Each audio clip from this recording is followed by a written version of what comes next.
Aujourd'hui, quand on veut faire un portrait, on prend ça. On appuie dessus, sur la touche photo, et sur la touche photo, on a un portrait. Ce qui, bien sûr, n'était pas le cas autrefois. Quand on voulait avoir son portrait, on devait faire appel à un peintre. Tous ces portraits n'ont jamais été faits pour le musée.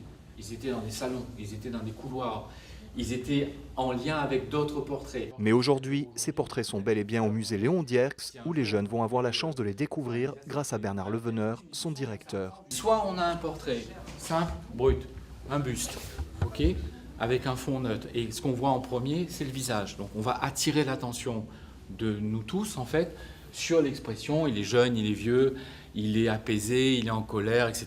Il est un petit peu, peut-être un petit peu orgueilleux, un petit peu fier comme ici, ou un petit peu naïf, jeune, comme les deux petits portraits qui sont ici. Voilà. Soit on donne des renseignements en plus. J'ai aimé les couleurs dans les portraits, tout ça, et les vêtements qu'il porte. Et c'est ça, quand tu le regardes comme ça, il y a plus. La couleur c'est plus joli que comme on voit. Comment monsieur? Aujourd'hui, quand on fait un portrait, quand on s'habille bien, c'est aussi pour montrer. Vous n'avez qu'à voir comment on fait les portraits sur Facebook, les selfies, on va aller voir un selfie après. Donc tout ça, ça renseigne sur ce qu'on est, ce qu'on fait. Et voilà le fameux selfie d'une toute autre époque. Il a décidé de se peindre lui-même. Comment il fait? Il se pose tout simplement assis et il regarde un miroir.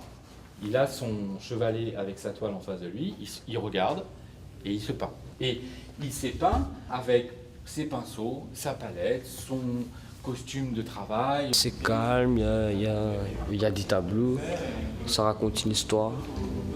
Il y a différentes dates, maintenant je comprends. C'est quoi les tableaux, ils ont leur histoire, pourquoi c'est pas comme ça. Ça représente quoi? Qu'est-ce qui lie ce tableau-là, ces trois tableaux-là, ce tableau-là, celui-ci, les quatre tableaux qui sont là-bas et la sculpture? L'eau? Ouais. La sculpture, ça s'appelle la laveuse. Là, vous avez un étang. Là, vous avez une rivière. Là, vous avez un fleuve. Là, vous avez une rivière. Là, vous avez un fleuve, la Seine. Là, vous avez encore une rivière. Là, vous avez un étang. Et là-bas, vous avez des bords de mer. C'était super bien, surtout au niveau des portraits. C'était original. Et après, surtout au niveau comment chaque tableau, enfin, les dispositions ont un thème. C'est ça qui était bizarre, mais c'était bien quand même. Dans les musées, très souvent, vous avez des peintures d'hommes nus ou de femmes nues ou des groupes nus, etc. Pendant très longtemps, avant même de commencer à peindre, il fallait commencer à bien dessiner les nus. C'est la première fois que je vois vraiment des trucs qui sont vraiment bien faits, qui ne sont pas aucun égratignure, tout est bien fait, bien propre. Et ça m'inspire vraiment. Des fois, dans ma tête, ça me donne envie de dessiner, de faire la peinture et tout ça. Donc, quand je sors du musée, je rentre chez moi et je vais m'occuper, je fais quelques dessins et tout ça.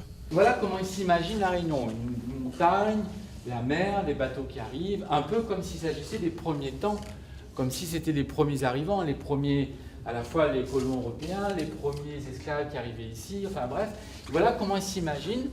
C'est un peu ce qu'on appelle une allégorie. C'était bien qu'il a pris le temps de nous expliquer, de prendre le temps de nous expliquer tout et avec patience. Il connaît vraiment beaucoup de choses sur les dessins et les œuvres d'art comme ça. Et surtout sur les entours du musée, c'est tout. Il sait bien expliquer qu'est-ce qu'il avait à dire et tout ça.